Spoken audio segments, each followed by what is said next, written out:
kita ini koreksi diri kepada Allah, jangan koreksi diri kepada diri kita sendiri, jangan. Kita pasrah diri kepada Allah, koreksi diri pada Allah, dan kalau mau tiap malam hari di depan rumah koreksi diri pada Allah dan alam semesta, itu akan kita menjadikan ketenangan yang dinamakan ikhlas. Itu yang dimana ikhlas itu nggak bisa dibilang, nggak bisa diucapkan di mana saja.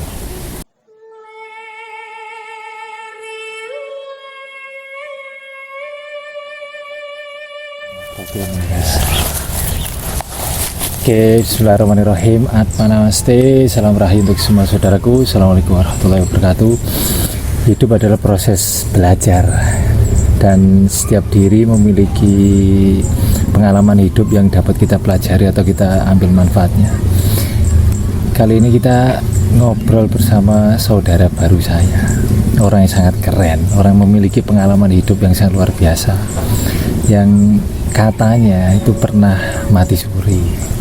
Dan kita kenalan dulu dengan Mas Karni, Mas Karni Anto Karni Anto Mas Karni Anto. Oke, kita mulai gini Mas, kita ngobrol santai, habis rasa sing aneh. Dengar-dengar pernah mati suri ya? Ya. Nah, itu biar menjadi pengalaman buat teman-teman. Ya. Tapi sebelumnya gini, saya ingatkan dulu bahwa ini konten yang cukup berat mungkin, tapi dengan teman-teman menyadari diri sebagai jiwa, maka kiranya dapat mengambil pelajaran. Sebelum kita mulai atau beliaunya menjelaskan tentang pengalaman mati surinya itu. Oke. Gimana itu Gus ceritanya Gus? Mati suri itu awalannya itu dulunya. Lebih kenceng Gus. Dulunya saya ingin tahu jati diri saya. Oke, awalnya itu ya. Ya. Nah, di situ pula saya berdoa mohon yang kuasa, minta pertolongan, minta petunjuk apa yang terbaik untuk aku. Nah, ternyata di sisi itu, di suatu tempat saya berdiam diri, merenungkan diri, merenungkan hidup, dan disuruh apa saya hidup di muka bumi ini. Dan ternyata itu aku diajak sesuatu yang mungkin saya belum kenal, itu entah siapa. Tapi nggak ada suaranya. Iya. Nah, di situ pula saya itu tahu-taunya kok sudah berapa hari itu saya nggak bangun dari tempat tidur saya. Ternyata saya dikasih tahu ya, kasih tahu orang-orang, kasih tahu yang dinamakan mati lillahi ta'ala atau mati suri. Mati suri itu bisa kembali lagi asal kita hatinya itu bersih, nggak ada berpikiran negatif sama siapapun dan sama makhluknya Allah. Nah, kita belajar ingin tahu apa yang kita rasakan sekarang ini. Nah, akhirnya di situ pula saya berdoa. Nah, ternyata saya pernah mati suri. Saya tahu mati suri kenapa? Saya itu tahu, loh, kok terus berang-berang dino kok ratangi-tangi. Lah, ternyata saya bilang sama saya sendiri, itu aku dan ini juga aku lah gitu. Ternyata saya mati suri. Nah, dan akhirnya saya minta pertolongan lagi, apa itu yang terbaik untuk aku lah. Akhirnya Allah memberi aku saran-saran yang nggak tahu dari mana itu, cuma suara dan menghafalkan kata-kata dari Allah atau para sahabat. Oke. Nah, ternyata saya untuk disuruh gini, cobaan itu harus diterima dengan ikhlas, lapang dada, dan jangan sampai emosi kalau emosi itu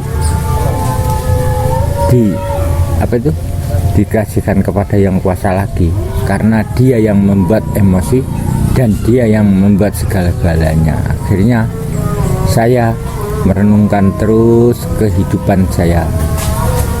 Suatu hari, suatu kemudian saya dapat teman, dapat saudara yang sepantasnya saya rasakan untuk kebaikan aku, kebaikan semua. Oh, ternyata disinilah teman-teman aku.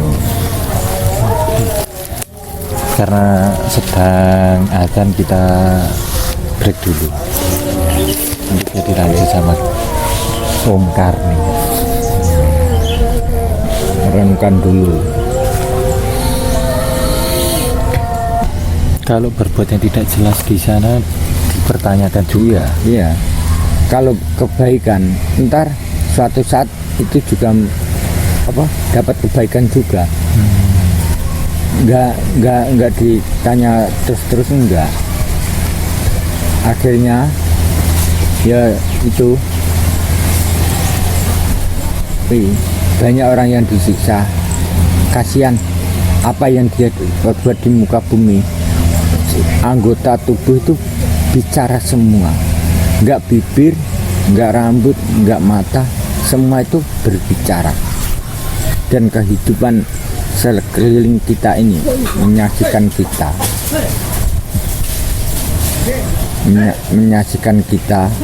Akhirnya disitulah intinya orang hidup di muka bumi itu ada seksinya, bukan orang tapi yang kuasa dan alam sekitar kita, diri kita sendiri tadi. Ya, keren. Jadi pada waktu mengalami mati suri itu, ya, salah satu pengalaman yang dialami, yang dilihat, yang dirasakan itu salah satunya bahwa memang di alam sana itu ada penyiksaan. Oke. Penyiksaan. Oke, itu terkait dengan pengalaman mati suri. Terus kemudian Gus katanya pernah anaknya hilang ketika usia 5 bulan itu benar. Ya. Nah itu ceritanya gimana itu biar semua pada mengambil pelajaran. Dulu saya belum nikah. Ibu saya bilang, kelak engkau nikah, anak kamu diambil sama orang. Nah, ibu sudah bilang kayak gitu sebelum menikah ya? Sebelum menikah ibu saya sudah bilang 5 bulan diambil orang, disuruh mengikhlaskan. Ya saya ikhlaskan aja lah, karena itu udah takdir ilahi. Saya cuma menerima ikhlas berarti ikhlas ya? Lah, enggak saya tuntut, ya enggak saya gini kan, enggak. Ya yang penting kita ikhlas, karena apa yang kita perbuat di sini itu udah takdir dari yang kuasa. Terus di dalam kandungan itu udah ada sisi lain, udah garis. Itu nggak bisa jalan hidup jalan hidupnya. Semua orang itu berbeda-beda jalan hidupnya itu. Nggak semua itu sama, enggak. Porsinya itu berbeda-beda. Nah itu ketika pas mau hilangnya itu ada firasat atau ada pengalaman apa itu enggak sebelum anaknya hilang di usia 5 bulan itu? Enggak ada. Berarti tiba-tiba hilang begitu saja? Ya. Dan tidak dicari? Enggak. Ya. Atau karena sudah tahu sebelumnya dari ibu itu tadi? Sudah tahu dari ibunya. Pengalaman yang sangat keren yang dialami oleh saudara kita ini, bahwa beliau pernah, bahkan jauh sebelum beliau menikah itu sudah diingatkan ibunya bahwa kelak anaknya itu akan diminta diambil orang ketika usia dalam kandungan itu 5 bulan. Mungkin ada teman-teman yang punya pengalaman kayak gitu, itu juga beliau alami pengalaman itu. Terus gini Gus, selain itu tadi Kalau dari pengalaman meditasi, Ya. oke sebentar coba tengok.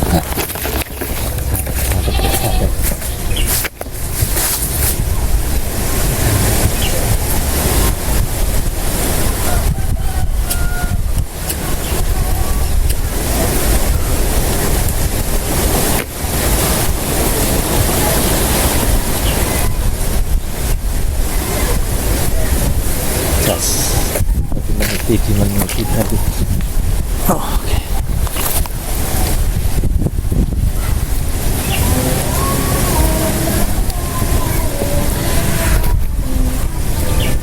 Terus kemudian gini, nek dari pengalaman hidup, apakah juga punya guru yang mengajarkan terkait dengan meditasi, semedi, atau bagaimana cara untuk lebih mengenal diri dan Tuhan?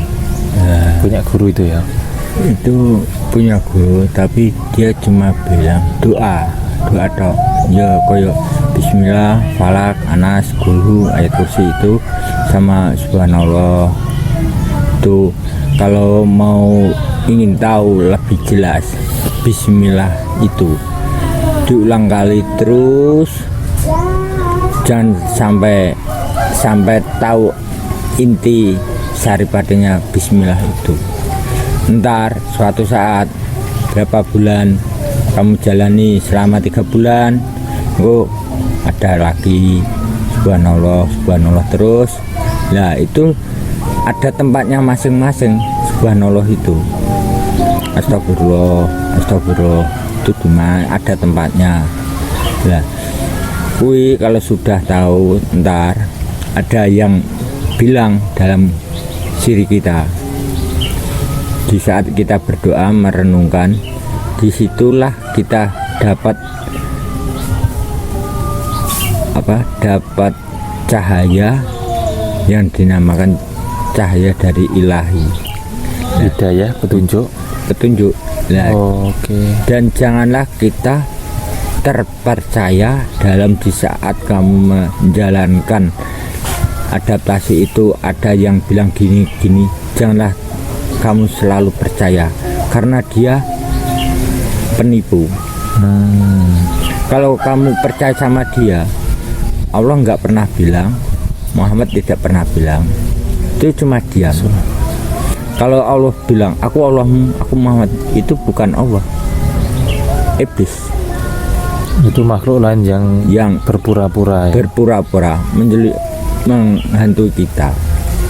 Kalau sudah lepas dari itu ada cahaya itu terus kamu kejar sampai kamu ke dalam cahaya itu. Ntar disitulah menemukan ketenangan yang sesungguhnya.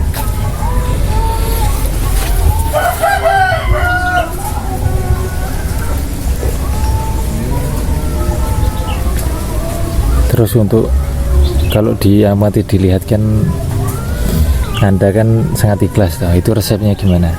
Ikhlas. Bisa ikhlas gimana dalam hidup ini?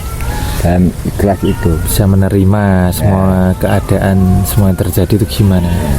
Kita ini koreksi diri kepada Allah, jangan koreksi diri kepada diri kita sendiri, jangan. Kita pasrah diri kepada Allah, koreksi diri pada Allah, dan kalau mau tiap malam hari di depan rumah koreksi diri pada Allah dan alam semesta, itu akan kita menjadikan ketenangan yang dinamakan ikhlas. Itu yang gimana?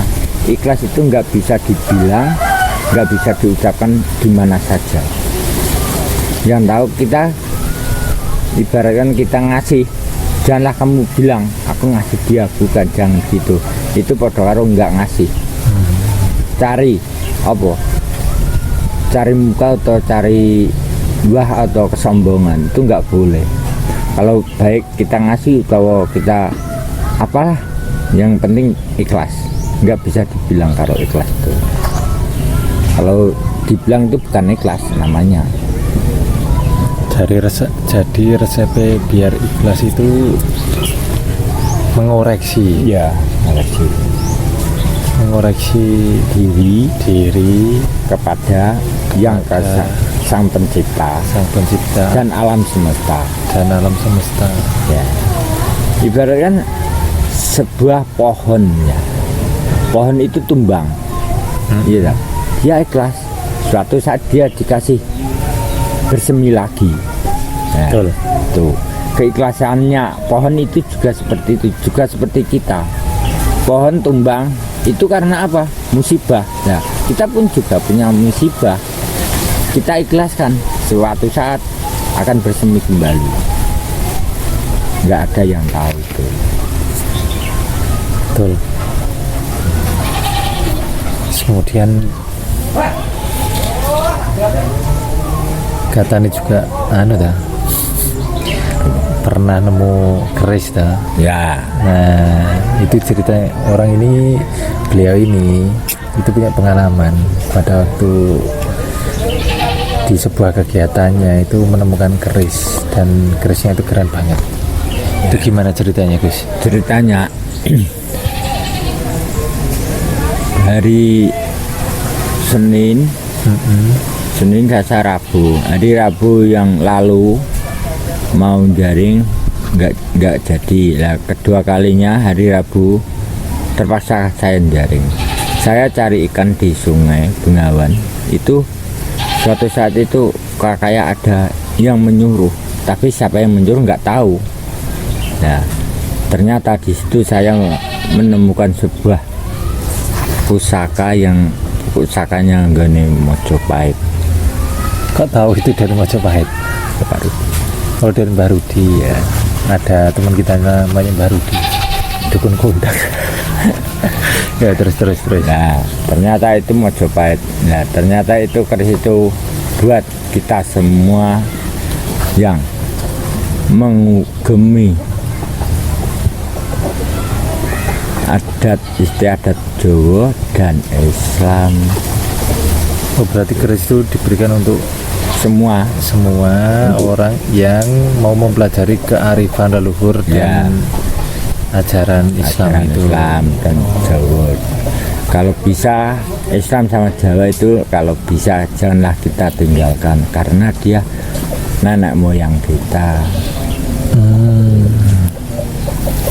Oke, nemunya di mana itu, Mas? Di Bengawan Wadungan. Oh, jadi beliau ini menemukan keris di Bengawan Wadungan, dan kerisnya sekarang disimpan oleh Mas Trage, Empu Age. Ya, Gus. Ya. Nah, dan salah satu karya beliau ini yang sedang dipakai oleh karyanya oleh Mas Karni. Dan juga ini. Nah, jadi beliau Mas Trage itu mengembangkan skillnya untuk juga bisa membuat diri kita semakin tenang. Membuat itu kalung liontin, efeknya itu bisa ketenangan. Ya, ketenangan, keyakinan, terus semakin yakin dan yakin. Ya, ake atau liontin itu janganlah sebatas ake itu untuk pameran doang, bukan. Sebenarnya itu ada manfaatnya untuk kita beradaptasi kepada yang sang pencipta alam semesta. Tuh, akik bukannya akik itu batu, Bu. Ya bener batu, tapi ada manfaatnya. Itu bisa menjadi kita tenang, bisa menjadi keyakinan, dan sama keluarga bisa tenang, relax, enjoy, nggak ada masalah. Itu juga ada batu seperti itu. Semua itu hidup, tapi kita yang nggak tahu. Oke, jadi buat teman-teman yang pengen membuat liontin dari batu atau membuat ake, cari ake, memperbaiki ake, itu bisa main ke saudara kami. Tempatnya di mana, Gus? Di Ngereh Bula. Di Ngereh Bula sebelah utaranya lapangan Bula ya. Nah, itu teman kita itu. Biasanya kita ngopi di situ. Ya, ngobrol. Tepatnya minta kopi di sana karena gratis. Bukannya gratis, itu sebuah suguhan yang tak ada nilainya. Tapi di situ ada sebuah sambung rasa gitu. Jadi tempat kita sambung rasa, tempat kita ngopi Rasa. itu di situ, Ya. di Master Ake. Siapa tahu nanti dari teman-teman bisa untuk cari Ake di sana, Rasa. sambung rasa di sana, kita bisa ketemu dan ngobrol ya. Ngobrol. Karena kenapa kita harus terus belajar dan mengenali diri sekaligus mengenali realitas semesta, termasuk perjalanan hidup Hidup kita, manusia masing-masing, termasuk beliau ini. Kita hari ini belajar dari beliau yang pernah punya pengalaman matsuri, kemudian yang anaknya 5 bulan dalam kandungan hilang, terus kemudian dengan keikhlasannya secara tidak sengaja menemukan keris. Itu keren banget bagaimana beliau memiliki keingintahuan dalam mencari jati diri, kemudian mengenali Robnya, penciptanya. Itu pengalaman dari beliau, dan setiap orang adalah guru sekaligus murid ya. Ya, kita ini cuma ya sebenarnya kita ini apa ya, manusia yang dikasih apa itu, Kita adalah manusia yang dikasih akal, pengalaman dan jasmani dan sama rohani.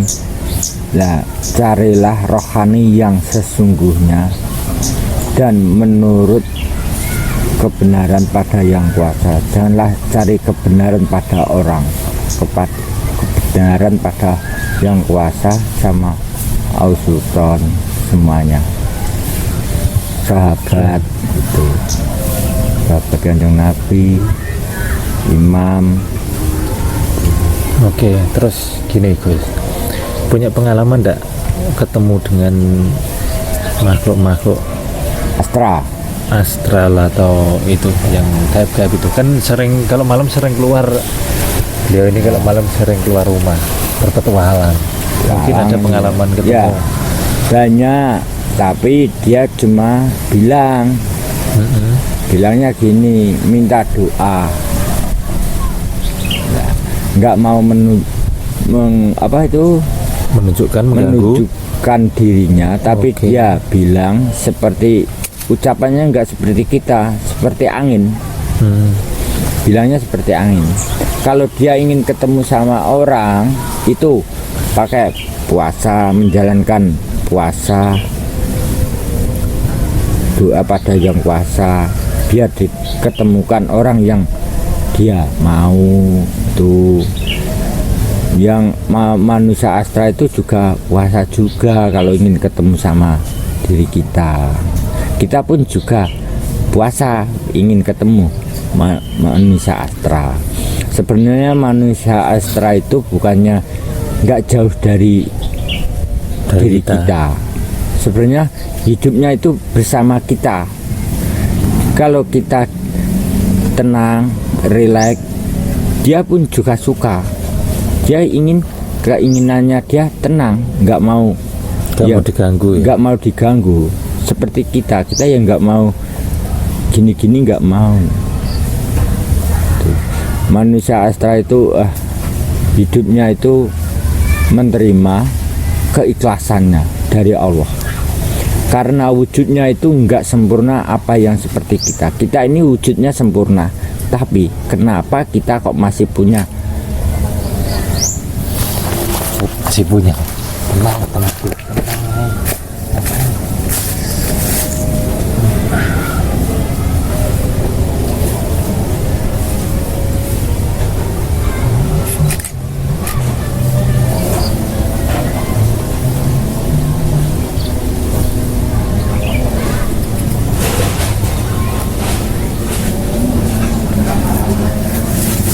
Oke, Jos. Masih punya keinginan, sedangkan dirinya nggak mau punya keinginan. Cuma dia hidupnya itu bersyukur, berterima kasih pada Allah karena dia hidupnya nggak pernah mati, tapi adanya dendam. Sedangkan kita semuanya banyak keinginan ya, banyak keinginan, banyak ambisi.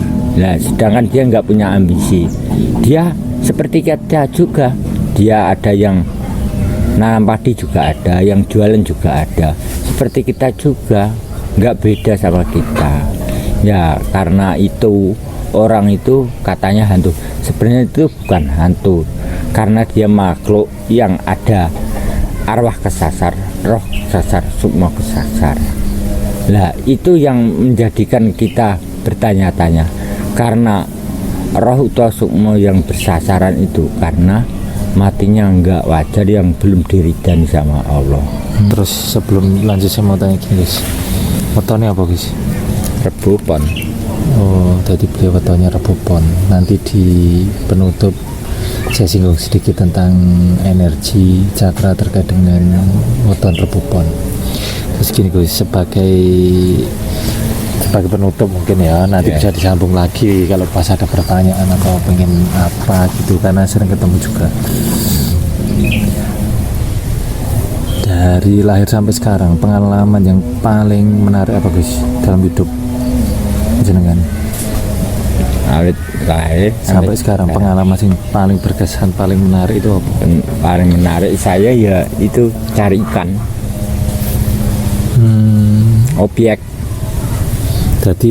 Objek lah menarik bagi saya. Oke, jadi karya beliau itu salah satunya itu adalah mencari ikan, dan itu menurut beliau adalah pengalaman yang paling menarik. Ya, objek-objek yang lainnya juga bisa. Oke. Jadi gini teman-teman, buat penutup, weton Rabu Wage itu hari itu Bopon. Ya Rabu Pon. sorry Rabu Pon. Jadi hari itu kan siklus dari energi bumi yang mempengaruhi sifat seseorang. Orang-orang Rabu itu biasa digambarkan kalau kisah hidupnya itu dengan Nabi Idris alaihissalam. Jadi tugas dari orang-orang Rabu itu berkarya, memberikan cinta dan menumbuhkan. Jadi lebih ke arah merawat dan membuat karya untuk kebaikan sesama. Terus kemudian kalau digambarkan dengan sebuah objek atau benda, itu Rabu itu matahari, dalam artian ya memang orang Rabu itu secara sifatnya itu pasti tenang, kalem, tapi kalau ngamuk itu luar biasa. Contohnya itu Rabunya. Sedangkan pasaran itu kan siklus dari energi langit yang mempengaruhi psikologi seseorang. Pon itu berada di barat, merupakan bentuk lain dari cakra dasar langit dan berelemen logam. Orang-orang Pon itu sebenarnya orang-orang psikologisnya seorang pemimpin. Jadi sebenarnya beliau ini sangat hebat dalam memutuskan sesuatu. Iya atau tidak itu potensinya sangat bagus orang-orang Pon itu. Jadi ketika pasaran Pon ketemu dengan hari Rabu, melahirkan sosok seorang yang sangat tenang, kalem, penuh cinta kasih, bahwa hidupnya itu untuk berkarya, untuk mengabdi, untuk memberikan cintanya pada dunia, sekaligus secara psikologis itu merupakan seorang yang pandai dalam mengambil keputusan. Orang-orang Rabu Pon itu gambarannya seperti itu. Bagus ya. Episode ini kita akhiri sekian dulu. Nanti bisa disambung lagi atau mungkin kita akan ketemu dengan orang-orang hebat lainnya. Yang perlu digarisbawahi di sini adalah kita perlu untuk terus-menerus mengenali diri agar bisa mencintai alam dan juga mencintai lingkungan, sesama manusia ya. Dan pada akhirnya kita benar-benar bisa mengenali Gusti Allah, ya, jati diri kita sendiri, dan nggak ikut sana, nggak ikut sini, janganlah, tidak bingung ya. Akan banyak informasi dan saya pesan Anda bagaikan pohon, janganlah kamu tergiur sama keadaan apapun, tenang, nyawiji marang Allah. Itu yang saya mau sejak dulu. Ibaratkan kita ini pohon. Nah, jadilah pohon yang teduh untuk melindungi, mengayomi sesama makhluknya. Janganlah kamu tergiur sama sana, tergiur sama sini. Akhirnya semuanya itu ntar kalau kamu tergiur sana kanan ke kiri akhirnya patah juga, jatuh, tumbang, akhirnya nggak bisa tumbuh, mengayomi, melindungi, meneduhkan, menenangkan, kan nggak bisa. Tuh. Oke, itu pesan dari beliau. Setiap orang punya cerita dan ambil saja sisi positifnya. Gunakan akalmu, gunakan hatimu, gunakan hasratmu dan tubuh fisikmu untuk mengambil hal positif, nutrisi di setiap kesempatan, di setiap kisah orang-orang yang dipertemukan Ya. dengan. Oke, Gus. Di masa Terakhir ini, di saat kamu berdoa, cobalah mengikhlaskan doa, janganlah kamu meminta. Mengikhlaskan doa pada Yang Kuasa. Mintalah keikhlasan. Yang dibutuhkan Allah itu ikhlas, nggak tuntutan. Kalau kamu berdoa ikhlas, sewajibnya orang Islam itu seperti apa, walaupun agama apapun ikhlas. Nggak boleh minta gini, nggak boleh, ikhlas lillahi ta'ala. Insya Allah suatu saat akan temu sendirinya jati dirinya, karena keikhlasan itu membuat buah yang enak dan lezat, tak ada nilainya itu. Cukup sekian sampai di situ. Terima kasih saudaraku. terima kasih Atma Namaste dan Assalamualaikum warahmatullahi wabarakatuh.